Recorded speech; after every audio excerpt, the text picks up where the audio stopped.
There we go. All right, everybody. Welcome. Today we got Dr. Oren Amitay, Doc Amitay. He is a registered psychologist, right? Yep.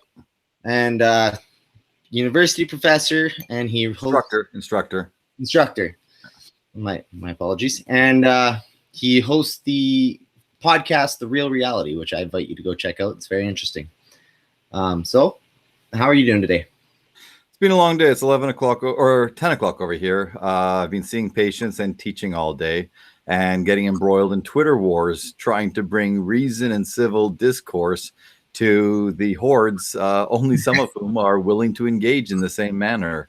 So that's the most tiring part. Dealing with patients and teaching for 3 hours, not a problem. Not a problem. It's the Twitter fights to wear you down. Yep. All right. So let's jump into it. I got a lot of American friends who are watching this, and they have no idea what Bill C-16 is. So why don't you give us a little rundown of that, and we'll go from there. All right. So on the surface, Bill C-16 was an amendment to, I guess, for lack of better words, the hate laws in Canada. It's supposed to basically enshrine the rights of certain types of people so that they can live their lives unmolested, unharmed, with equal rights, dignity, respect, and so on, so that they could not be denied jobs. They could not be denied housing. They could not be attacked just for being who they are. And those people were trans people. So, on the surface, there is no problem with it. And it was also based on a change to the Ontario Human Rights Code in 2012. It's pretty much the same legislation. So it had been existing in Ontario for 5 years before it made such a brouhaha federally. And a lot of people didn't know that. They didn't realize that was happening in Ontario. And there weren't really that many problems associated with it for those 5 years until Dr. Jordan Peterson started to make a stink about it. That damn Dr. Peterson. Right. Now, for those who don't know me and they're thinking, oh, he's a cuck or he's this or that, Dr. Peterson and I are colleagues. And when he first came on the scene expressing his concerns, again, a concern that you think, why would someone be concerned about a bill that's supposed to help people? And we'll get into why that's such a problem in a second. But when he first came on the scene, I was one of the first psychologists, one of the first academics, I'll put academics, on the scene who really supported him and said, you don't listen to the negative press, actually listen to what he's saying. Don't take a soundbite. There are real, genuine concerns that he's expressing. And, if we look beneath the surface, we can see that he was predicting things well before they happened because he's an expert in history. People are going to come down on me for that. He's very well read on various histories. I think he said something along the lines of he's slightly obsessed. Okay, he's preoccupied. Okay. Yeah. So he knows more about that than I do, about Marxism, communism, any type of ideology, politics, and so on. So he was seeing the underlying message, and he saw just how pernicious this could potentially be if not dealt with properly. And that's why it became very concerning. So what was so concerning? So the sound bites originally was, here's this horrible, mean old professor who, refuses to use pronouns, the chosen or preferred pronouns of trans people because he's a mean, nasty person. And that was not it.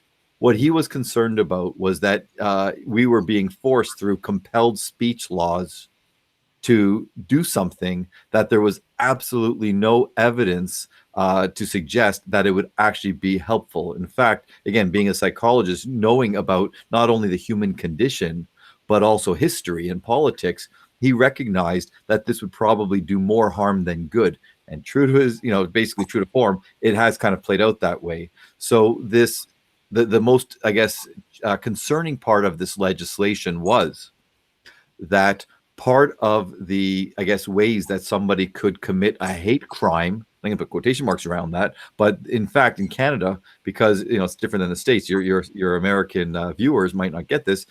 We do have hate speech or laws against hate speech, and so if you do the wrong thing, you can be charged. And even if you're found innocent, if you're brought up in front of the Human Rights Commission or the tribunal, you bear all the costs. Yeah. it's minimum like $25,000. It's gone up to, like that's minimum just to get everything going, even if you're innocent. And if the person who's leveled this claim against you is acting in good faith, supposedly or ostensibly, you have no recourse. You just have to prove that you're not this horrible person that they made you out to be. And best case scenario, you're only out like what, $25,000 in costs. Only, yeah. Never mind the lawyer's fees and everything else like that. That's just paying for the whole setup and stuff. So what people denied, and this is fact, it's on the website. And when this first came out, I was posting links to it. If you look at the Ontario Human Rights Tribunal page, I believe it's 7.4. Look at section 7.4. I would look at it now, but then I'll be screwed up with doing this, the Google Hangouts. Right. But everyone should take a look. Okay, Ontario Human Rights Tribunal, section 7.4, because that's what the federal legislation was basing their, I guess, their policies on. It states that one of the, I guess, ways that somebody could commit this hate crime, so to speak, is through the improper use of gender pronouns. It's there. They talk about gender identity and gender expression. So if someone demands that you use a certain pronoun and you refuse to use it, you technically could be committing a hate crime. You technically could be called in front of a human rights tribunal. Now, what would be the, I guess, punishment for that? Well, the punishment would be a fine, most likely, or they would require, depending on, like, the whole idea was this is supposed to be for governments and for, I think, certain institutions. So the most mild form of punishment would be some type of remedial training. So you'd have to take, sensitivity training, anti-racism. Sorry? Unconscious bias training stuff. Unconscious bias or implicit bias training, things like that. Exactly. And that was the other part that Dr. Peterson was very worried about. And he talked about this in the lecture that he gave in my classroom in February of last year, basically 1 year ago, on February 11th, I believe, last year, where he was talking about this. And he spoke about this in the Senate hearings as well. So I think it was April. It was March or April, where there were Senate hearings where he, Dr. Gad Sad, Jared Brown, a lawyer, Theron Meyer, I think it was Theron Meyer, she's a trans person herself. They all spoke out against this legislation because they said it's so poorly worded. There are inherent contradictions within the legislation itself. There's no way this is going to be rolled out properly. And if it's not done properly, that makes it rife for people to abuse, the system. And we'll talk about a few of these cases that have, where people have tried to use this legislation against people that they don't like. This is literally language policing, thought policing. It's very scary. And it's just the tip of the iceberg, basically, or the canary in the coal mine. So again, basically the idea was that somebody would have to go through all this remediation, probably at their own cost. And as Dr. Peterson said, people have to understand this. If you are given a test that shows that you have an implicit bias or unconscious hatred or bigotry towards someone or a group of people, and this testing, and it's very clear here, has no scientific validity. There's nothing to show that it meets the criteria for a proper type of test. It's psychometrically unsound. If someone is subjected to this type of test and told based on this BS test that they are, they have some flaw in their unconscious, okay, not only do they have to then go through this remediation, waste all their time and everything like that, not only are they being told that they are, a terrible person, okay, unconsciously, don't worry, but this whole training process, they recognize has no validity to it either. There's no evidence to show that this will somehow fix your unconscious. So when these things happen, you feel very resentful, and you usually, not only are you resentful toward the your boss who makes you do this, or the person who made the complaint, but sadly the group of people that you are supposedly biased against will also kind of be the target of your resentment, because if not for them, you wouldn't be going through this BS, even if they did nothing wrong, and even if you had no negative feelings toward them, well, nothing beyond normal negative feelings for any given person. Ironically, now they are kind of instilling in you this distaste, just like it's a self-fulfilling prophecy almost, except it's not self-fulfilling, it's other fulfilling prophecy. So that's kind of in a nutshell where the problems originated, and kind of like the worst parts of this this legislation, basically. So what's happening in the aftermath of this? So in the reality, no one's gone to jail. Okay, no one, so that's on one part. But the other thing is that the one of the most famous or infamous incidents in Canadian university history, if not the most infamous, is the Lindsey Shepherd affair. Yeah. Right, which happened, I think it was November 10th, because it was the day before November 11th free speech talk that Dr. Peterson, myself, and Dr. Sad gave. And Dr. Peterson used the Lindsey Shepherd affair as his speech. He was talking about, he basically read about the story. You planned it, don't you know? Well, they accused her of being one of his, stooges, an acolyte of his. I forget the word they used, but they pretty much said that they accused her of being one of his plants. And so there was perfect timing. It blew up after that. Of course, I won't go into all of that, but this was just one example, and the only example where it was documented because she recorded it. If she hadn't recorded it, it would have gone away. It would have been her word against theirs, but they attempted to. And this is what people have to understand. Even if no one has yet been dragged in front of the Ontario Human Rights Tribunal, keyword yet, right? A, doesn't mean it's not going to happen. And B, it doesn't mean that people are not going to try to use this legislation to enforce a type of thinking, a type of acting, to be punitive. They were going to use this to try to get her fired from her job. They were going to get her, she was not going to teach again or be a teaching assistant again. Okay. And then C, you say, well, no one's being dragged in front of the tribunal yet. Well, maybe because people are now feeling apprehensive about this, feeling restrictive, just knowing that your liberties, your rights are being infringed upon is enough to cause some psychological tension, some psychic tension. A little bit quieter. Sorry? You're going to be less likely to actually speak your mind if know that you're at risk of saying the wrong thing and then exactly. And this is where Dr. Peterson and I and others we see the future. It has a very chilling effect. And this is just the beginning. And it's not even the beginning, it's actually the middle, because it's been happening for the last number of years, where little by little in academia and now in all other or many other facets of life, this chilling effect is occurring. People are being told, whether it's company policy or whether now it's government legislation, that if they say or think the wrong thing, something terrible can happen. And the most interesting thing that I noticed about, say, the Lindsey Shepherd recording was I just recently had started listening to an audiobook of the Gulag Archipelago. Right. And it was within days of me listening to the Gulag Archipelago, and then the recording came out. And it was like they had just taken the script from that book and used that as their interrogation method. It was mind-blowing, terrifying. Right. And everyone who knows Dr. Peterson knows that, that anyone who's read that book has read it because of Dr. Peterson. No one reads it on their own, right? Exactly. Right. So people think that he's exaggerating, they think that he's speaking hyperbolically, but no, again, he's seen the roadmap. And most people, the sad thing is, and this is where Dr. Peterson screwed up at the very beginning, and I basically said this every time I was asked about it, and I've been very clear, he gave people too much credit. He thought that if he's speaking at this level and this level and this level at the same time, or concurrently, that people would understand. But they didn't. They only saw one level, and they couldn't see the other subtexts to what he was saying. People have lost the ability to see nuance. So when he was trying to say that it's not about the pronouns per se, not about trans people, it's this deeper, more insidious issue that is developing, people didn't see all that. And now they're seeing it. And again, as you say, when you read the Gulag Archipelago, you can see why he's we're seeing history repeat itself. Word for word. Like I said, they took the script out of the book and was like, this'll do. Yep.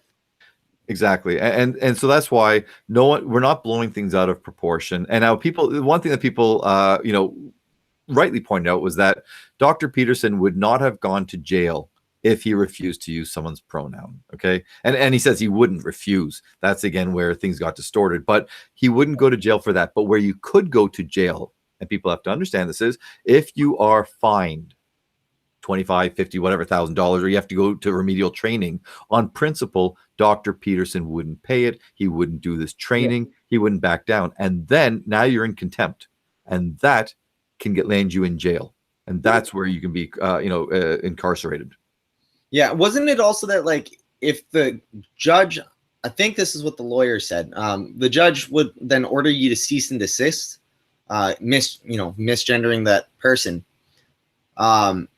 And then if you refuse to, because then, you know, you're Right. That's contempt. Yes, exactly. Similar kind of concept. Right. Because again, that's literally by definition compelled speech. Yeah. Like, and who would want to live in a society where you're forced to think and say certain things?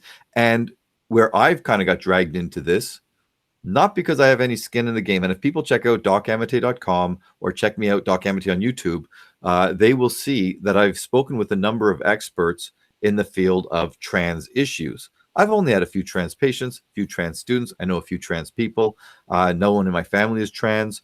I'm not trans. I don't have a thing for trans people. These are the things I get accused of. Okay.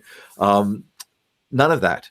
Yeah. But as a psychologist, as somebody who works with vulnerable people, and to me, anyone who comes for therapy is vulnerable in some way, you know, I want to make sure that they're getting the right treatment, that they're getting the right standard of care. And it's on two levels. One is as patients, but the other is the other vulnerable people in society are children.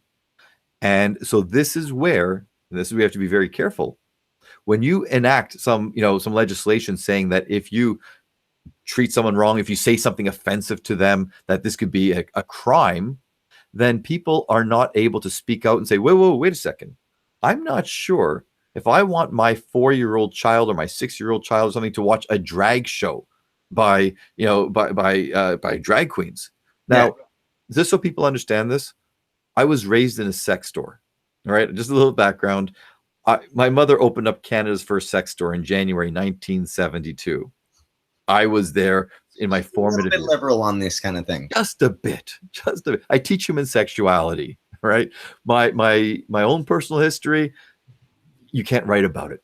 I could go to jail for my own personal history, for the wild and crazy things I've done in certain countries. It would not be considered legal, moral, or anything else like that. So I'm extremely open-minded. My brother's gay, my sister's gay. Our family is very, very liberal, very open-minded. Okay. Yeah. So it's not me being this closed, conservative, right-wing type of person saying, down with the drag queens, they're disgusting. It's not that. However, I don't know if children need to be exposed to certain things that they are not prepared for. And so, again, just so people understand, there's two branches. There's the patients, and we can talk about that as well, because many people are being harmed in the most profound ways possible. These are patients. And then there's the children who we're conducting a social experiment on them. Yeah. We are exposing them to things. We are teaching them about things that at no time in the history of humanity have they been exposed en masse like this. Okay. Have some kids unfortunately been exposed to sexual, issues and everything prematurely by bad parents or, harmful people? Yes. But it's never been legislated that this is what we're supposed to be doing. Okay. And so I am all about teaching children to be inclusive, teaching children not to be hateful, not to judge somebody based on some aspect of them, judge people on their actions, not on who they are. I'm all for that. But we need to do it in a way that's age appropriate. And, and too many teachers are being told not to do that. They're just, ramming these things down the children's throat without consideration for the impact on the kids. So those are the two branches that I guess we'll talk about as we move forward. Sounds good. So going off of that, so I watched this video by Faith Goldie recently. It was about the Ontario sex ed program, and now she alluded to some fairly nefarious things, like kids the age of 6 to 9 are learning about anal sex and stuff. They're like not. They're not. Okay, well that's good to know. That's good to know. But I have to ask, where's it going?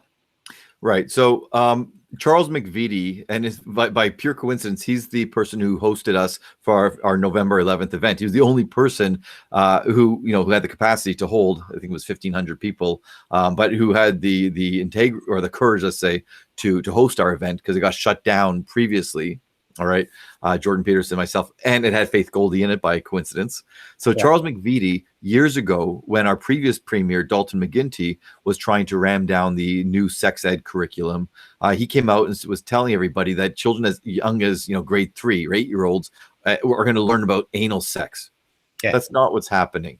I think it's great. Now, people might say it's not much better. I think it's grade 7 or maybe grade 8, where anal sex starts being discussed. Okay, so people can say maybe that's a little bit too soon, and I think it is. And again, coming from a very liberal person, I still think that most or many children can't handle that. So it's not that I think Faith might have maybe exaggerated the types of material that kids are being taught. Because I read the curriculum when it first came out, and they were very clear on what's being taught at this grade, this grade, this grade, and this grade, and so on. And there seems to be a progression, a healthy progression from one grade to the next. But I think there is a little bit too much of a push of teaching children maybe before they're ready. Not all children develop at the same age. The only thing that I think they should have done, and they shouldn't have called it sex ed, they should have called it social education or social studies. They should teach young children from a very young age about body parts and about what is consent. Okay, it's your body, good touch, bad touch. Nobody has the right to breach these things. So that would have been okay, and that is okay. That is part of it.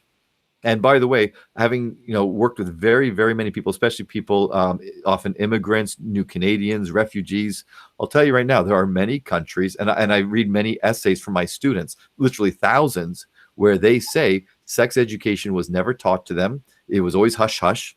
And if people were kissing on TV, they would change the channels in their homes. And when they were old enough to engage in sex, they were so ill prepared. And all the research shows this, that that not being taught beforehand makes you prone to abuse, to coercive sex, to sexually transmitted infections, to pregnancies, and so on. So this education has to be rolled out, but it should be done in a proper way. And there are far too many families who don't teach their kids. So when they say, I'll be responsible, sadly, there are way too many people, many parents who don't know how to teach their kids properly. So this is where we have to kind of strike a balance. So Faith might be exaggerating some of the materials being taught, but they are being taught just at a bit of an older age and maybe too young. And the other thing was, I think it was Faith that did this, I'm pretty sure, through Rebel TV before she left. The person in charge of the curriculum. Yeah. I believe he was arrested. I'm pretty sure he's been charged. Like, he's been charged. I believe, I can't remember if he's gone to trial yet, but he was a child sex offender. Yeah. Yeah, he was. And that's kind of one of those things where even if it's a well-written document, I still question the motivation behind it, because exactly. And that sounds like conspiracy talk here, but the reality is the guy's a goddamn child sex offender. Yeah. And he's writing this curriculum. You have to think, what are his motives? And I think it's a fair question to ask. And then Kathleen Wynne and her government's trying to say, no, he didn't play that much of a role in it. He did. Yeah, he did. Exactly. So this is some of the concerns here, and this is all kind of part of this whole idea of vulnerable children and social experiments. And when people talk about, for example, they say gender constancy, that by around the age of 6 or so, most children know, they say that if they're a boy or if they're a girl, they know by that age that's who they're going to be. Okay, like that they're not going to magically change usually around the age of 6 or so. Okay, all children are different. Let's give a target 4 to 7. Okay, in that window. However, that was previously. That was never. If a child is 6 or 7 years old, and at that age, they are being shown children of their age, one day coming in as a boy, then the kid goes into the bathroom, comes out, ta-da, and now the kid's a girl. We don't know that that's not going to change their concept of gender constancy. If they just saw a child, their own peer, in front of their own eyes, transform from a boy into a girl or vice versa, why would we assume that they wouldn't think they themselves might undergo that magically themselves? We can't just say, oh yeah, no problem. They know who they are. We've never done this before. Yeah, we haven't exposed children to this. So again, this is why I keep talking about social experiment. And again, I need to say this one more time in case people come late. I am probably the most liberal person you're ever going to meet, both in my thoughts and my actions. Yeah. So, well, and like there was a comedian, Owen Benjamin, who got crap for what was it? Calling somebody out for putting their 3 or 6 year old child on hormone blockers, puberty blockers. Yeah, I forgot. I remember. Yeah. Oh, and I'm waiting for you, buddy, because people have asked me to talk to him, and I've been reaching out to him. He still hasn't got back to me. I'm not big enough for Owen Benjamin, so he's a very busy guy. He's been kind enough to pop onto my live stream and request a song. Mostly to make fun of Justin Trudeau, but really, next time if he comes on again, tell him I'm waiting for him. Call me. Yeah. So then I'm going to assume that you're against these hormone blockers. And okay, why would you assume that? Transphobe. Okay, all right. Well, given that I have a trans sister, I mean, yeah, I don't really have too big of an issue with it. Okay, so that's the second branch. This idea of there's the children and then there's the patients, which would include children, teens, adolescents.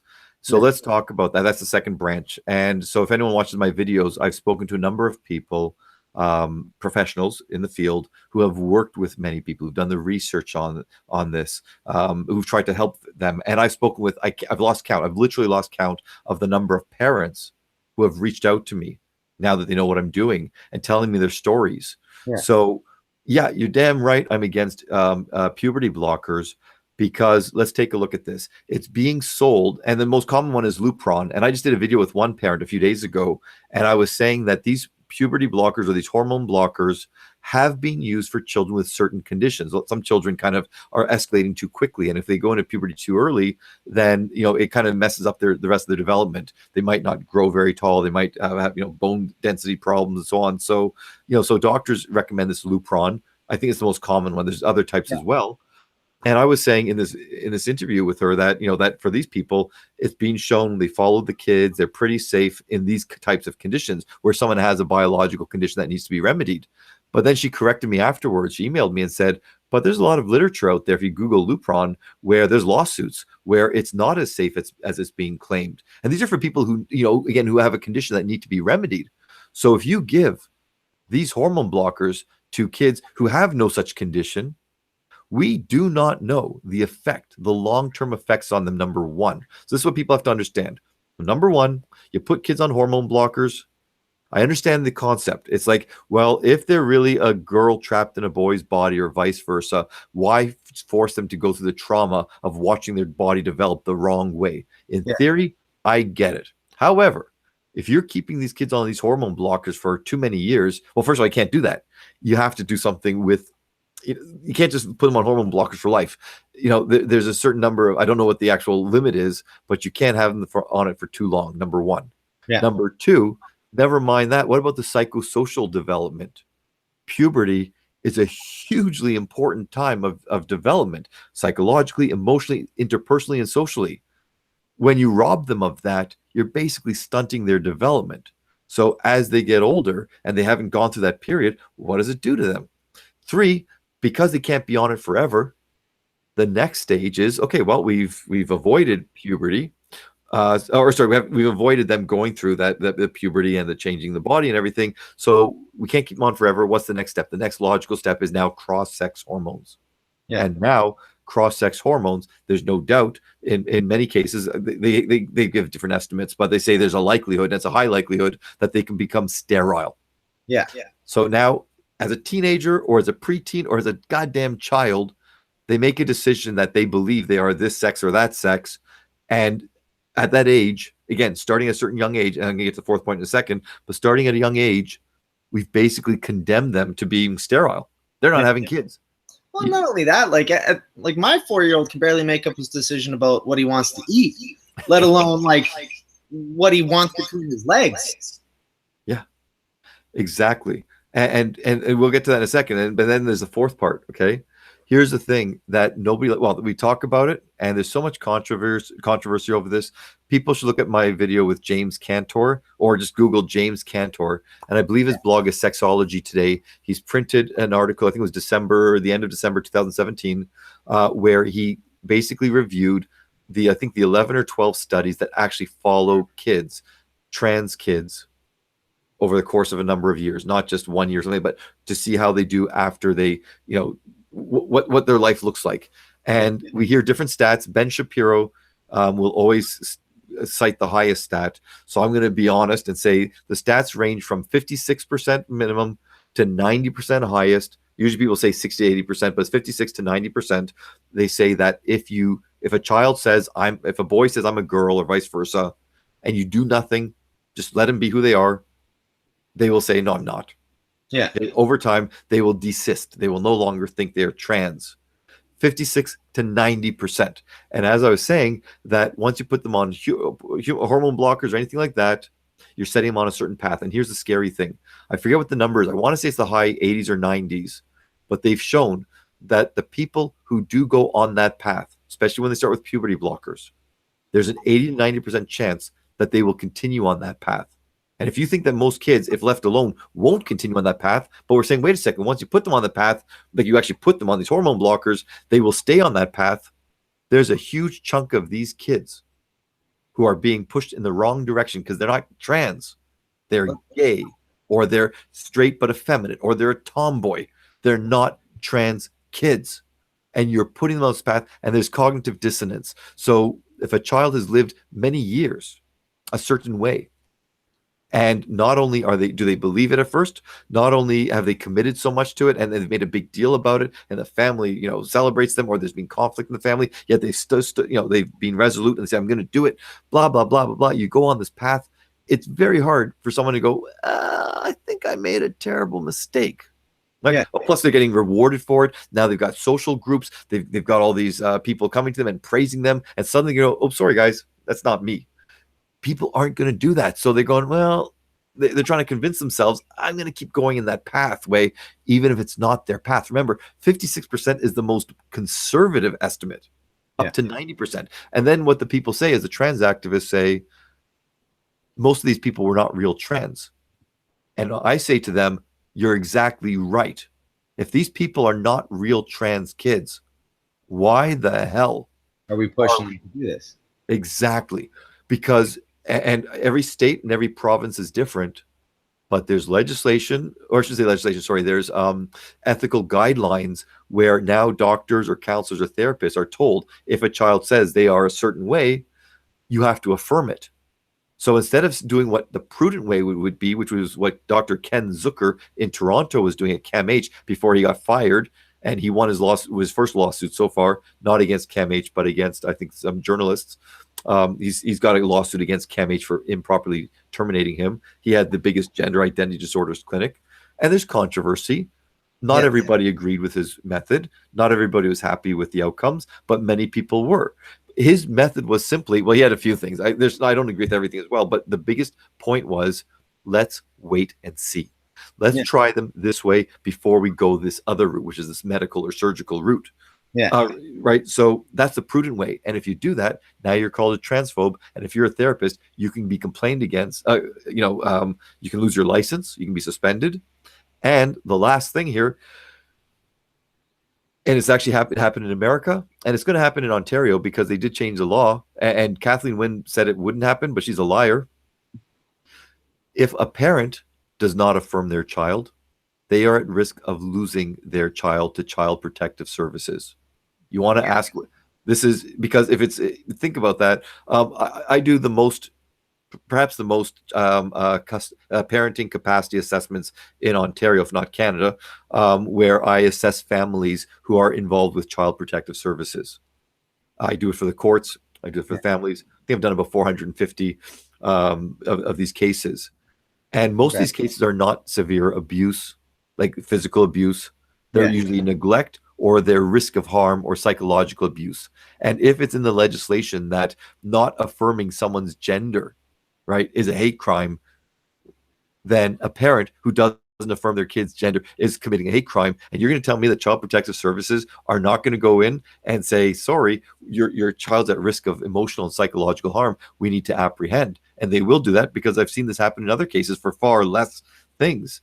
And I don't want to slam Child Protective Services. I've worked with many great social workers, but I've also seen some horror stories. And I've seen some people who don't know what they're talking about, and either because they're self-righteous and they're trying to, they're do-gooders, or they're terrified of losing their own jobs, so they're doing what they're being told to do. The fact is, families are being torn apart. And Kathleen Wynne said, no, this would never happen. Well, it will, and I guarantee you it will happen. That's unreal. That's just absolutely mind-boggling to me. Like, that is one of those things that definitely seems like it is an infringement upon like that. if somebody comes to my door to take my kids over, like, I'm probably going to grab my gun. Yeah, and that's the thing, that in so many cases, it's so sad that a lot of these workers are very young, like they're straight out of college. Okay. Yeah. They don't have kids themselves, and they're going by the book. They don't understand what parenting is like. They've read a book about it. And some of them don't have the empathy. And again, I've worked with many, many of these workers, and most of them are good. Most of them are great. But some of them, they come in, and a lot of these social workers, they have their own personal baggage, and they might be in a small town where they were bullied or they were picked, whatever. And so now they have the power, and they go to a house, and a lot of these families, they are of a lower socioeconomic status. The stats prove it. Okay. Yeah. So when the person, they're not used to having some young person coming in a suit or whatever and saying, and talking down to them or treating them a certain way. So they get their back up. And like you said, they may either, grab their gun literally or metaphorically. And when they're acting belligerently and defending their home or defending their child, and they're not simply going along with, with the game plan, because, parents with more money, with more social savvy, they will say, okay, come on in.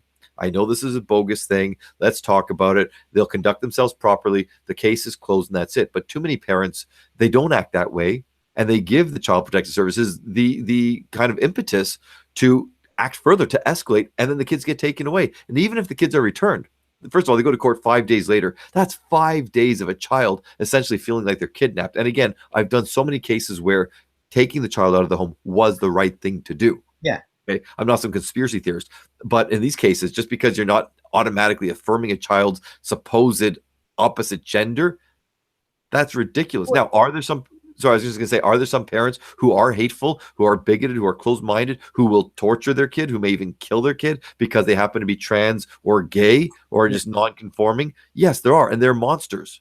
But they're the tiny minority. Most people are good-hearted, and they're just confused, and they want to do what's best for the child. And God forbid they go into the system, not the child protective system, but the medical system or the therapy or counseling system, and they're being told the wrong thing. They're being told, affirm, affirm, affirm. Don't question. Don't ask why. And you and I haven't even talked about the rapid onset gender dysphoria. That's next. That's unreal. That is unreal. I would literally lose my mind over that one. Like, I'm actually a little speechless on that. That's because the thing is too, is like I get what you're saying about like people who don't have social like the social skills for it. Like right. I've had child services called on me for something minor that was easily disproved, and just having him in there, you're like, you need to leave now. Right? Like your immediate response is get out of my house. Now, if they're coming in and saying we're taking your kid, like I genuinely don't know how I would react to that. Like I would likely get violent. Yeah. Just out of sheer protective instinct. Right. And whether it's a young child or I'm not sure in Ontario, children's aid used to be up until like it was the end of 15. At 16, they don't touch them. Well, now it's being extended to 18. So for the ages of 16 and 17. And so there are far more children, this rapid onset gender dysphoria that I alluded to. That's usually is post puberty. It can be anywhere from 13, 14, 15, 16, and 17. So there will be teens. And there was a story someone just forwarded to me on Twitter today, this very morning. It was a Christian family in the States. Their child was 17 years old, and they didn't want her to go on cross-sex hormones. Like I said, put them on for a few months. Now the kid's sterile. So they wanted, I don't know the family. I don't know how they were. I don't know if how much religion played into it. But the fact is they didn't want their child to sterilize themselves, and they did have the child taken away. That was in the States, but the child was taken away. Now, there's a couple people in the chat here just asking what rapid onset dysphoria is. Could you maybe define it for us? Sure. So it's not an official term yet. It was, and I've got to be careful because the person who has coined the term, they're coming out with a paper, so I don't want to say too much yet. I'll tell you all about ROGD, but it's not officially a diagnosis yet. But clinicians realized that a large number of post-pubescent girls, okay, usually it's 13, 14 to 16, suddenly, out of the blue, without ever previously showing any signs of any gender dysphoria, so no discomfort or displeasure, dissatisfaction, or unease with their sex or their body, no cross-sex behavior, so they weren't, they weren't like little boys acting like girls or vice versa. None of that ever happened, ever. Yeah. Suddenly, at this age between 13 and 17. Now they're suddenly saying, and it's almost all girls. I think it's like 18 to 1 girls are suddenly saying, I'm transgender. That's the rapid onset gender dysphoria. So basically, they feel terrible about being a girl. They don't necessarily say that they're a boy, but they're saying, I am trans. They're identifying as trans. And what people have to understand is these are girls or boys, but mostly girls, who never showed any signs previously. And true trans kids or true trans people, some people don't like the term, okay? But when I say true trans people, these are people who from a very young age, from like 2 years old or earlier, all right, as you know, they clearly showed opposite sex behavior from a very, very young age. And as they get older, if they've never done any hormone therapy, none of that, when they get into their, as adults, they will almost always try to do some type of therapy, it's like hormone or surgical therapy, to transition fully or partially into the other sex. Okay, that's what I call a true trans person. Yeah. These kids are not true trans kids. Most of them are either one of a few things. They're lesbians, bisexual. Here's the scary part: 25% have Asperger's, or we don't call Asperger's anymore. They're on the autism spectrum, the high functioning autism. Yeah. Or they have, depending on their age, because we can't diagnose this to later teens, they have borderline personality disorder. Okay. So all of them. So if they have autism, here's the thing: you've gone through puberty, you're socially awkward, you don't fit in, you feel odd, you're not comfortable with your identity. You don't fit in socially and everything, and you're trying to understand, what is it? What am I going through? And then all these kids around you at school, because they say this, that most of these kids have at least one or two friends who are trans. Yeah. So they found a way to kind of, I always say this, like, they're all confused and everything. So they hang their hat on this trans hook because it helps explain things. Oh, that's why I'm feeling so uncomfortable and everything. And magically, suddenly, now I'm accepted. Now I've got a core group of friends. Now I've got supports. Now people are helping me become an independent person, et cetera, et cetera. So they're getting so many secondary gains from this. They're getting so many rewards from this. And and what do? They start binding their breasts. So that's the first step. You get these really tight things. They put around their breasts. They flatten their breasts, and it can cause problems with respiratory, like respiratory problems, circulation. Bones can get cracked. Some kids pass out. Because it's just so constricting. And again, that's just the first step. Then there's the cross-sex hormones, and then potentially surgery. And once again, like I said earlier, once they're on this pathway, there's a very, very high chance that they'll continue, even if it's the wrong thing. And with Asperger's, the thing is, kids become obsessed with something. So once they're told that they have gender identity, we call it gender dysphoria. But once they're told that their identity confusion has to do with gender, suddenly that's what they become obsessed with. What they are. That's what they are. And it's intractable. And then people go, you see, look how strongly they're. But again, experts in the field say that truly trans kids, they show these signs from a very, very young age. And people say, here's the things. I asked Dr. Ray Blanchard about this. He's one of the experts in the field. And trans people hate it. Some trans people hate him. Some respect him.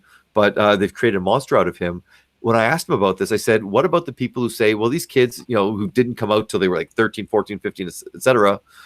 I said, what about people who say that's just like a gay kid who knew they were gay, but they never showed it because, they were afraid of being, excluded in their family or being punished or et cetera. And what he said was this: those kids, when they know they're gay, they're at a certain age that, they understand sexual attraction, whether it's 5, 6, 8, 10 or whatever. He said with trans kids, truly trans kids, he says the real trans kids, they show signs of opposite sex behaviors and proclivities well before they have the ability to say, whoops, this is socially unacceptable. I shouldn't be doing this. Yeah, they're just acting as if like they're just hanging out with the boys because that's just who they fit in with. Right.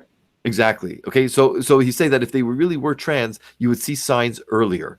Yeah. And these trans activists are just saying, well, these are bad parents because these kids never were able to be themselves. And the kids, here's the thing, when they think back, they go, oh no, I always knew I was trans. Okay, even though they show no signs. You can't trust retrospective histories. Histories are not like recordings. They're constructed. So they're rewriting their history. Okay. And so, are all of these studies and stuff like enough to actually undo C-16? Or are they not even being considered? They're not even being considered. When Dr. Peterson and Sad and the lawyers and everybody came to Bill C-16, they explained very clearly. I mean, anyone who hasn't watched it yet, please watch it. When they explained all the problems with the legislation, they didn't even change anything. They just put it through. They didn't listen to any of the experts at all. And here's the thing. Here's what people have to understand. Again, I'm not trying to promote myself. Yes, I am. If you look at Doc Amitay and James Caspian, he's somebody out in the UK. He was trying to do a study at Bath Spa University, where he was trying to, I won't get into the whole story, but basically he wanted to do research on people who regretted their surgery, or even just, he was going to expand it to just regretting the whole transition process. It doesn't have to be surgery. It can be hormones, or even just like wearing your hair out and stuff.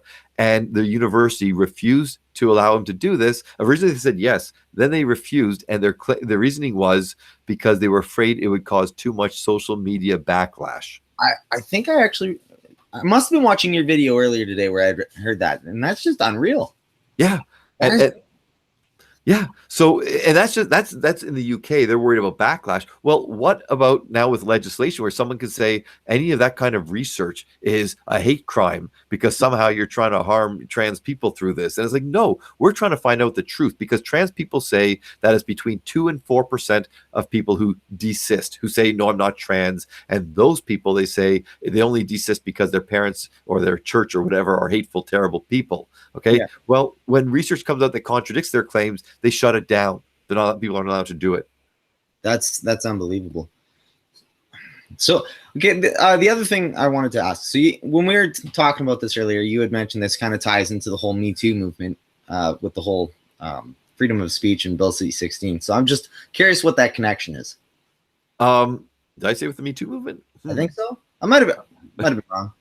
I might have said M103. Maybe not sure. Wrong with that. Okay, let's go with M103. So M103 was the proposition. I don't think it's a law. It's a there's a word for it. It's just it's a piece of legislation, but it's not law. It's not a bill. It's basically a proposal where they're saying, let's basically denounce Islamophobia. Yeah. Okay? Once again, this is what people need to understand. I would hope that most right-minded people would say, yes, we don't want to be bigoted against, certain people because of their religion or their sexual orientation or color of the skin, whatever. I'm all for that. But here's the problem. Here's how it plays out in actuality. If someone says, you know what, I'm not really cool with honor killings. I'm not really cool with destroying girls' genitals when they're 12 or 13 years old, tying them down, holding them down as they're screaming and writhing as we're torturing them with no anesthesia. I'm not cool with that. Well, suddenly you're Islamophobic. Yeah. But on the same token, they're decrying freaking, circumcision. Yeah, right. I've got my things. That's a whole other issue. I'm kind of I'm on the fence of that one. I've got all girls, so I haven't had to worry about that. Hey, not too much information, but I was circumcised. All right, I don't remember it, but if I think about it, how different are they? That's a whole other issue. It's worth talking about, but the point is we're being selective as to what is okay and what is not okay. So it's okay to punch a Nazi, but it's not okay to question whether whether regret their surgeries. Yes. Okay. Things like that. So, and I'm not saying that. Well, I don't want to say we shouldn't be not punching Nazis, because here's how this all plays out. Pretty soon, everybody who disagrees with the good people are Nazis. Hell, I was called a Nazi as well. I was publicly called a Nazi, and as I said in the newspaper, my grandmother survived Auschwitz. Many of my family did not survive the Holocaust. So to be called a Nazi, I'm not a fan of Nazis. Okay. By the way, on Saturday, I'll be talking with the young woman out in Fredericton, I believe, in the East Coast. I'm very Toronto centric, so anything a few meters away from my neighborhood is like East Coast, West Coast. So that's why everyone hates people from Toronto. But anyway, so I'll be talking with her, and she's the one who got in trouble for giving a voice to a I think he's like a neo-Nazi or a white supremacist or something like that. And she said, I'm a free speech absolutist. Yeah. Right. Give them the chance to speak about these things. So again, I'm the last person to promote Nazi ideology, But I get very worried as I get older and wiser, what's been for a number of years, when we start saying this type of thought is bad, this type of ideology is bad. Okay, even if we think that it's all natural, we all agree on it. We go, yeah, Nazis not so cool. The reality is, the lines are getting blurred, and now, oh hey, saying that female genital mutilation or throwing acid in someone's face, well, that's Islamophobic, so we can't talk about that. So hush, hush. Okay, right? Questioning whether a child should be put on hormone blockers when they're 4 years old, can't talk about that. See, that's the thing. That's where we end up heading. And that's why someone like Dr. Peterson and others they've seen the canaries. The canaries in the coal mine are dropping left, right, and center. Oh, yeah. Well, and those are the kind of things that were making me serious. Like, I'm a musician. I'm a average guy. Oh, that's the Me Too movement, by the way. Yes. So the connection. I'm an average person, right? I normally I'm interested in politics and stuff, but for the most part, I'm like, yeah, okay, whatever. This was one of those things that really made me go this is a problem, because I am an absolute free speech absolutist. I won't listen to the Nazi, but sure, let him get up on his soapbox and yell his stuff and whatever. But once they started saying you cannot think this, you cannot, right? It's you're crossing some lines here. Yeah. Thought policing. That's very scary. And by the way, that reminded me of the Me Too connection. Thank you. Okay. You're a musician, and we would hope that music would be one of the last bastions of free speech, right? Mm-hmm. What's the other one? Comedy. Exactly. And so I had a comedian. I'm going to say her name. I'm going to risk it. People should look her up. Look on Twitter, Yamanika. Okay. So Yamanika, a comedian who on her Twitter page says, this is a comedy page. If you all up in your feelings, this ain't no place for you, or get out of here, something like that, because there ain't no place for PCBS. Yeah. Somebody who promotes herself in that way. She hashtag Me Too to me.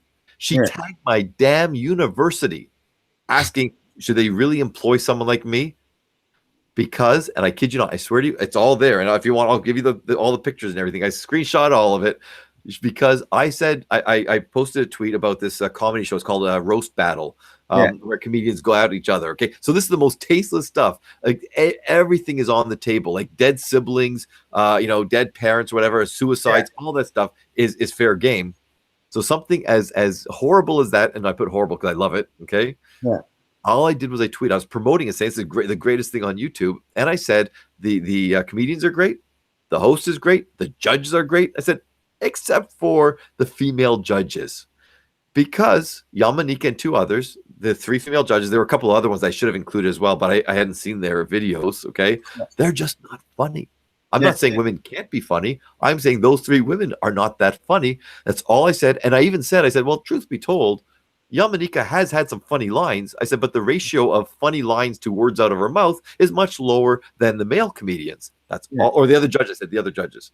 That's all I said. And she actually she said, you emotionally devastated and destroyed me. Hashtag Me Too. So and luckily, thank goodness she put that hashtag Me Too, because that turned the tide against her. People were saying, you're denigrating the experiences of real victims of abuse and harassment by calling that Me Too. So that's what I wanted to show, that once we go in this path, people will use it and it starts losing all meaning. Okay. That was kind of the thing I noticed with the Me Too thing, was that it wasn't long afterwards that it really started coming across as a witch hunt in all, in any way that it could be used. Yeah. Yeah. And hey, I called it. I mean, I'm not the only one. I was on CBC radio, just right after that Me Too movement started. Actually, I don't even know if the Me Too movement had started, but definitely the whole Weinstein scandal had erupted. And I said, look, we got to be careful, because yes, there are monsters like Weinstein. Yes, there's way too much harassment and abuse and misuse of power and everything in different fields and in society, et cetera, et cetera. I said, but we got to be careful that is not the same as a coworker asking another coworker out on a date, or asking them for coffee or something, or flirting with them, because, hey, if that person was to your liking, now it's not hashtag Me Too. It's like, oh, thank you, let's go out. Yeah. Right? That's the saying. Like the difference between a creep and Prince Charming is how it's received. Yeah, right. And that's so subjective, and so the reality is. And you said you have a 4-year-old. Yeah, I got a 2 and a 4-year-old. Are they boys, girls? What are they? Boys. Both boys. Yeah. Okay. So, luckily you will be a sane influence on them. But I'm telling you, because I work with so many adolescents, teens, adults, young adults, and they truly are, both boys and girls, males, females, are terrified now because they don't know how to conduct themselves. They're afraid of, going on a date. And if the girl regrets it later on, again, me too, and filing false claims against them. And this goes back to this whole the whole Bill C-16 and everything. It's a proper sentiment. It's the idea of if someone has been abused, raped, harassed, whatever, we need to give them a space to safely to tell their tale, to get justice, to be believed, and so on. But we need to also recognize the reality, the stone cold reality, which is, and I've worked on a number of cases where it's been proved that people will lie. What percentage? Who knows? People have their agendas and they'll claim that it never happens. Others will claim it happens all the time. I know one study sadly showed that 41% of rape claims were false. It was only one study, sample of like 300 people or so. So I don't want to extrapolate from that to everybody. But we've seen some cases where there are some high rates, and maybe it's low. It doesn't matter. The fact is, these things can happen.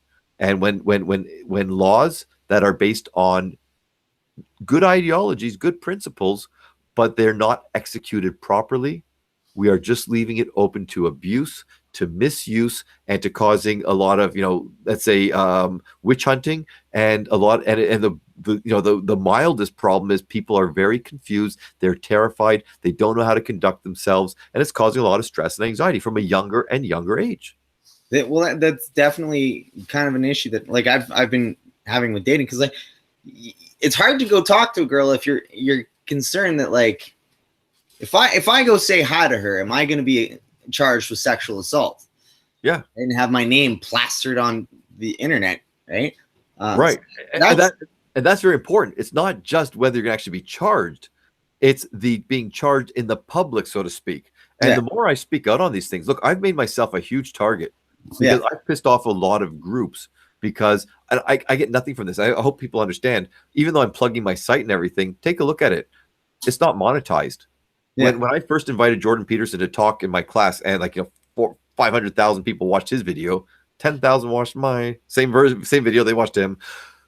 So many people were writing to me saying, start a Patreon account. We'll fund you. Blah blah blah. We love it. It's like, I'm not doing it for the money. I'm doing it because it's the right thing to do. I've got enough money. I don't need it. So I'm not benefiting from this in any way. I risk my job. I don't have tenure. That's why I said to you when you said professor, I'm a university lecturer. I'm a contract faculty. I have no job security. I am licensed. If someone makes a complaint to my college, I am prone to these false, malicious complaints, and I'll win because I believe in truth. But it takes a hell of a lot of time. I've had false allegations before. It takes a lot of time. I've been shunned by many of my colleagues in the Ontario Psychological Association. Again, check out my website. I have the whole history where I explain what happened. And I was shunned because I spoke out in favor of Jordan Peterson. I explained what he was doing. And then I keep posting updates saying, you guys thought I was crazy. You thought I was wearing a tin hat. Here's the next example of this lunacy, whether it has to do with trans issues or freedom of speech or academic freedom. And I kept showing them all these different examples. And they were just like, I got booted off the listserv 3 times in 1 month, 4 times in total.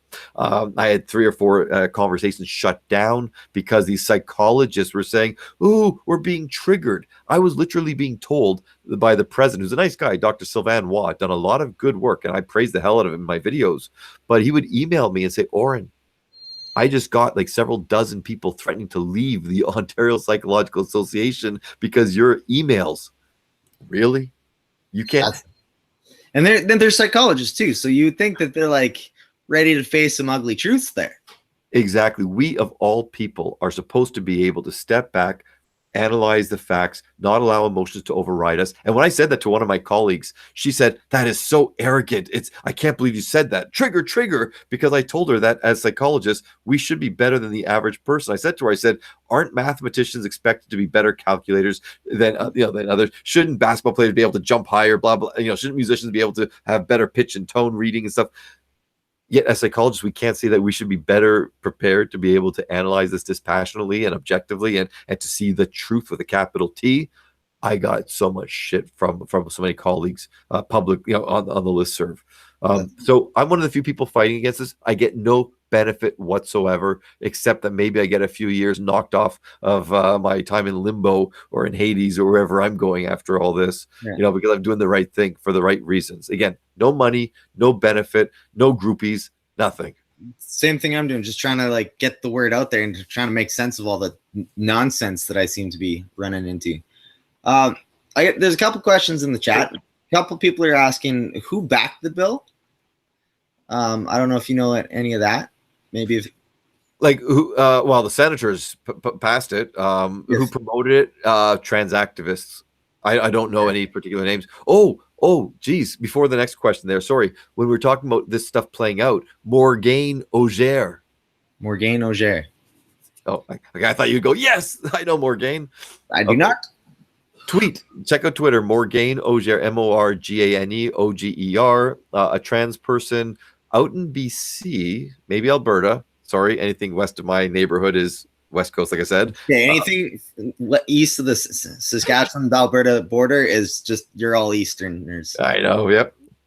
So I'll put on my Fredericton accent. But I'm pretty sure I'm going to say she was out in BC, and I think now is running. They're trying to run as an NDP candidate. And there was a woman who had a sign at a protest, and she was I guess a feminist, and she had a sign that was, I can't remember the wording, but it was pretty much saying that, "Don't call me cis, I am a woman," and women, basically saying that only biological or natal women are real women. Trans women are not. Okay, trans women are trans women. They are not women. And Morgane Auger tweeted her. She tried to dox her, and she was saying, pretty much trying to use Bill C-16 to get her. That was an example of Bill C-16, and she was doing it publicly. And she was trying to get this woman in trouble with the Ontario Human Rights Tribunal, or the Canadian Human Rights Tribunal. So that was just one other example. So I wanted to remind to tell your viewers of that. That was in action. Somebody trying to use the bill to harm someone else for trying to express themselves. And that person didn't say, "Fuck Morgane Auger, I'm coming after her." She just said, "I don't agree with this trans ideology." Yeah. Okay. So I guess my last question that I'll ask you is, what do you think? Like, did C-16 do anything right? Is there anything you support in it? Well, if the part I do support is, and I think that we already have these laws, we do, but adding adding, it's tricky because they mentioned the pronouns. Take out the pronouns, take all that crap. But the only thing I think that should have been is that you should not deny somebody a house, or a job simply because they are trans. However, if that's a tricky one. I mean, I'm kind of on the fence here because I find it abhorrent or reprehensible that if somebody decided not to serve someone or make a cake or whatever because they were gay or trans or whatever else, on one hand, it goes against everything I believe in. Yeah. On the other hand, I would rather let them suffer the public consequence of, if they refuse to serve to certain people, then let those people boycott them, or let them say, you know what, like publicly shame them or whatever, but to bring them in front of Ontario Human Rights Tribunal. So yes, no one should be denied housing, and everyone should have an equal opportunity for a job. But I'm thinking in some places, if someone is going to come in with a certain appearance, like in a job where maybe it just won't, match, I think, doesn't the employer have the right to do that? Because I would assume that if you have all these facial tattoos and you apply for a job at the bank, they're going to probably get it. Yes. So if a man who looks clearly like a man, but is dressing up in a dress, and that just doesn't fit with the bank's image, Okay. Yeah. To say that they are now violating, the human rights law. Yeah.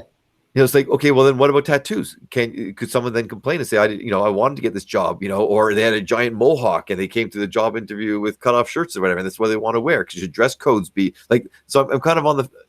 Yeah. So because I'm of the opinion that we should be able to do business with whomever we choose to do business with, whether that be entering into partnership in the business or a work relationship, or who we conduct our whatever the business is, right, out in the public.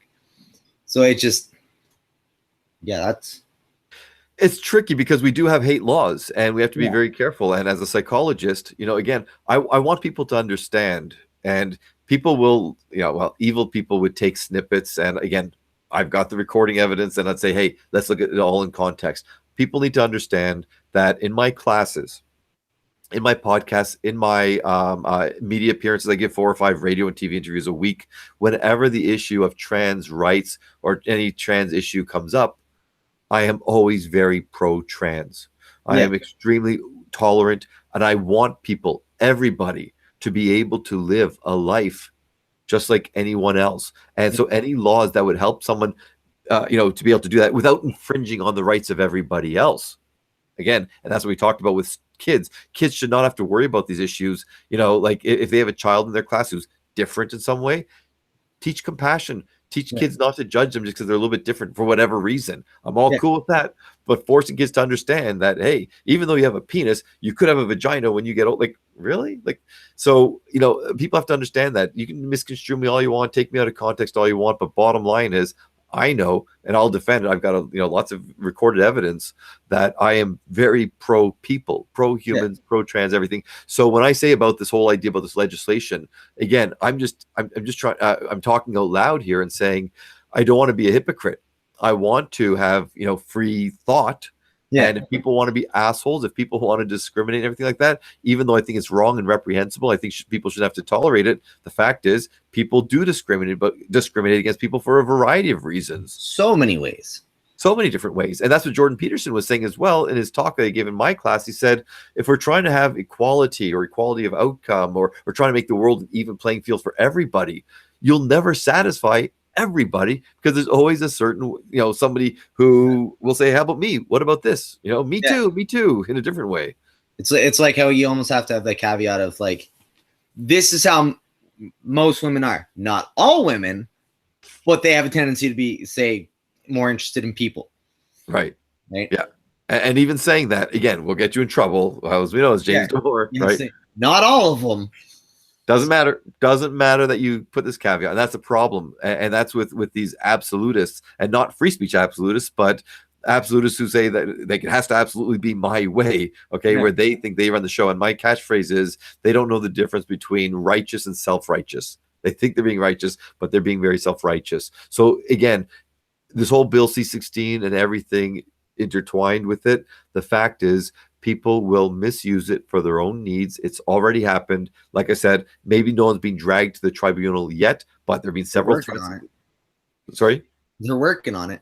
They are working on it. And again, the fact, I hate to, this is such a cliche, and I know Jordan Peterson has talked about it many times, but I said it too. Well, he was the one who's directly involved. The fact that someone can go on TV, a professor, and claim that biological sex does not exist, and that the scientific community has come to consensus about this, not gender, biological sex doesn't exist, and they don't get in trouble. And I had students, by the way, when I mentioned that in my sex class, and I said that, I had students come up to me and say, I was told that same thing in a guest seminar just the other week, okay, where biological sex doesn't exist. So that's okay. But God forbid I say, you know what? The science isn't in with regard to trans issues, right? And I've spoken to the experts, and I know the science isn't in. And there is no such thing that we found so far as a trans brain, okay? It's things like that. Like there's no pink brain, blue body and stuff like that. That's just a metaphor. It's not scientifically shown. Does it exist? Maybe it does, but there's been no scientific evidence for that. Stuff like that. I can get in trouble for that. That can be, again, considered a hate crime. I can get fired for saying that. Literally get fired. That is weird. Yeah. Okay, well, on that happy note, I think I'm gonna let you go. Go to bed or something. I don't. It's only 11:10. I don't sleep for another 6 or 7 hours. So Well, fair enough. yeah. All right. But not that I'm trying to keep you on here. But are there any other questions that we didn't get to? Well, why don't we just take a look? Does anybody want to ask a question? And we'll. Aim to please. Me too. Let's see. If I don't get questions, then I'm going to feel rejected. Screw you all. Right in the heart. There's a bit of a lag here, so we got to wait for them to get. Yeah, these slow typers. Come on. Yeah, God, just pick up the pace, guys. Yeah. Oh, Alan wants to know if he gets jumped by 3 gay guys, is that technically a hate crime? Only if they say "fuck you, heterosexual." Yeah. Well, fair Actually, enough. no, it's not though. But it's not because here's the thing: the legislation says in Canada that when we have there was this job out in Halifax where they're only posting for people of color. Okay, so people are saying, isn't that discrimination? And in the legislation, it says that discrimination is not discrimination if it is done in a way to help marginalized people. So sorry, Alan, if you're heterosexual, you're not marginalized. So it is not a hate crime, believe it or not. That's just, I don't know. Now, I'm not a lawyer, but I play one on TV. So the Bear Jew asks, how do you constitute what hate speech is, and who decides that? Who's the arbiter of that? right. So that would be the Human Rights Tribunal, whether it's the provincial or the federal. And hate speech would be if you are trying, and this is what the scary thing is, if you are denigrating somebody of an identifiable group. And so, again, person of color, a religion, it involves sex as well. That they have this in the legislation now. I don't know if anyone's being charged with this, but I looked at it. And so if you're calling someone like a slut or something like that, then that could be considered, you're basically denigrating a female based on her sex. Never mind that males can be sluts as well, but slut. Okay. So, so that would be, so it's written in the legislation and it's very gray. It's vague, but I'm sorry, it's concrete in how they lay it out. And you think, can I really be charged for that? And technically, yes. Okay. Again, if you're trying to cause harm, or denigrating an identifiable group. And again, it should be a marginalized group, preferably, according to these people. Do you think Trudeau was joking about his people kind comment? I believe he was not joking. I saw the whole thing in its context. So I understand that this woman was going on about women. So it would be like, if someone had said that to me, I might have come up with a people thing as well as a joke, right? To someone, if they kept saying people, or woman, then I might say people. So for anyone else, I would think that it could have been a joke. In Trudeau's case, he's such a goddamn virtue signaler. Yeah. He's the one who called somebody out for calling honor killings, and I think it was also female genital mutilation, barbaric, where he said, no, we should not call it barbaric. That's not helpful. Okay. He actually said that. Now I'm kind of paraphrasing here, but this is a few years ago. This is before he became prime minister, when he was whatever he was, maybe 4 years ago, I think he was. He called someone to test. Anyone just Google Justin Trudeau and barbaric, and you'll see what he did. And he called people out for calling these barbaric practices barbaric. So him being such a virtue signaler, I don't think he was joking. I really don't. But that's not a diagnosis. It's just an opinion. Okay. Next question. We've opened up a can of worms. The lottery numbers are 13, 8, 72. Kiwi asked, how does it feel not to be a nodding piece of furniture? Thank you for watching the video. Yes. Or listening to my podcast. Yeah. Just when I had Jordan Peterson on, my friend, Matt Bennett, who did acting out in BC, he was filming it, and this is the way with the lighting and everything like that. He had one static shot, and I wasn't sure what we were going to do. Jordan, it was very informal, and so originally it was going to be a conversation, but then I thought that's self-indulgent. I don't want to talk with Jordan. I'd love to talk with him, but I'm not going to have a whole bunch of people watching us talk. Let the students ask Jordan Peterson directly. So Dr. Peterson, so So basically, the shot, I thought I would be out of the shot. I thought, my friend would be, focusing on him or whatever. So nope, that was Jordan Peterson, Dr. Peterson talking for 2 hours and me just nodding and stuff. So yes, that's my one regret of all of that. I wish I could have edited myself out.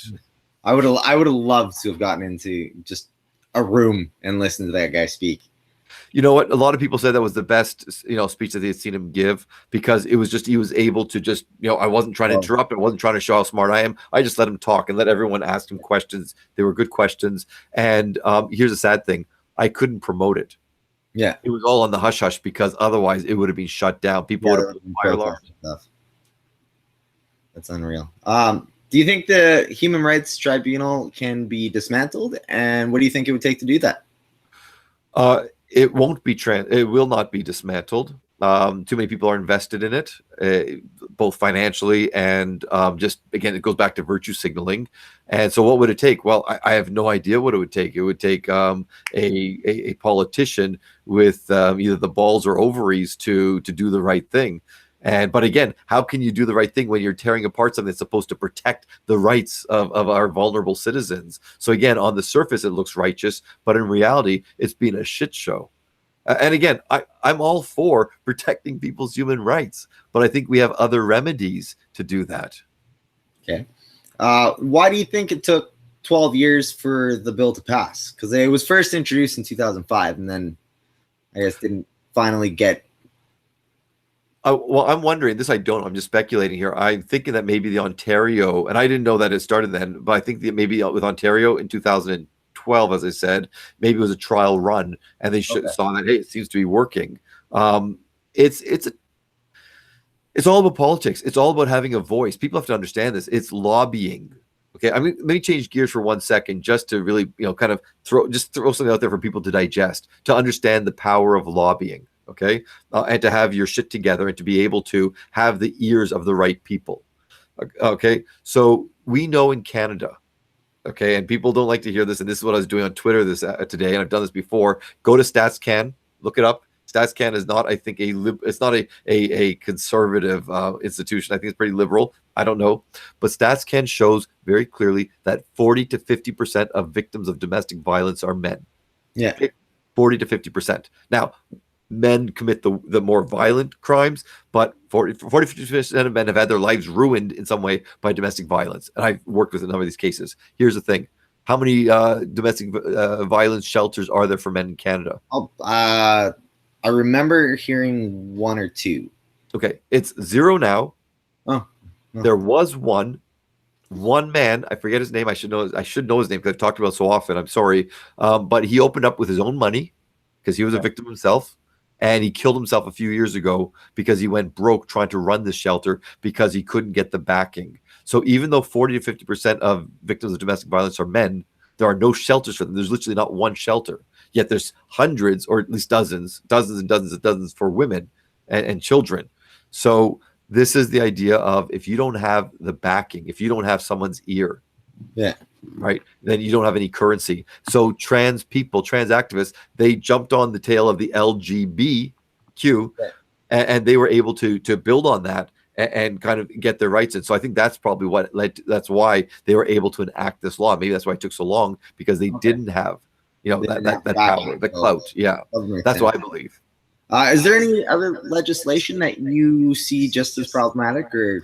Well, the M103, which again is not legislation yet, it's just a proposal. This, the Islamophobia, I do see that. Once again, I'm not an Islamophobe, but I think we should be able to question and criticize any practices or potential practices that could cause harm to others. And by the way, I see it happen all the time. I've worked with many, Muslim children, or not children, sorry, Muslim adults who were children at one point, and the stuff that they tell me, it's horrifying. And I'm not saying that this is because they are Muslim, but what I'm saying is a lot of this was done under, the guise of some type of Muslim practice, and they had nowhere to go. They were afraid to speak out. So if I ever try to say that and say, look, we need to have better outreach. When we have new Canadians coming in and they're trying to bring in their barbaric practices or their extremely sexist beliefs, is it all of them? No. But when we know this happens, and if I say that we really need to reach out to them and let them know that if there's someone in their family is suffering, that we should open the doors, just by saying that could be considered Islamophobic, right? So that's a problematic or proposal. So that really worries me. Okay. Is there legal defense against C-16, or is it just kind of is there a legal defense against Bill 16, or is it just you're at the mercy of the tribunal? You're at the mercy of the tribunal, and this tribunal, these are not experts. These are just regular people. There's no defense. That's goddamn terrifying. I mean, you can give a defense, but like, what are you going to say? They're going to say you're transphobic. I'm trying to think. I mean, the only defense, and then if this were the case, it would never get there. But people have to understand this. If I accidentally call somebody, he or she, right? That's not going to land me in front of the tribunal. It has to be, they have to have told me I would prefer this, and if I don't do that, okay. And by the way, like, I agree with Dr. Peterson. Like, first of all, if anyone asks me to call them they, or if they look clear like a man, they want to be called a she, first of all, I got no problem with that. Okay, if they're respectful and polite and they ask me, no problem. Okay, I'm with Dr. Peterson when it comes to compelled speech or je, jure, any of these other made up pronouns. You want me to call you they? No problem. But a made up ones, just no. I'm with you there. All right. Well, I guess the last question is I'm just to summarize. Basically, what you're saying is Bill C-16 was written by lobsters. That's from Coddington. And kudos. Yes. With that, I'm gonna let you go. And thank you very much for your time. I hope we can do this again soon. It was a pleasure talking to you. Give me a topic, any topic. I'd love to talk with you again. Sounds great. Take care. All right. Thank you.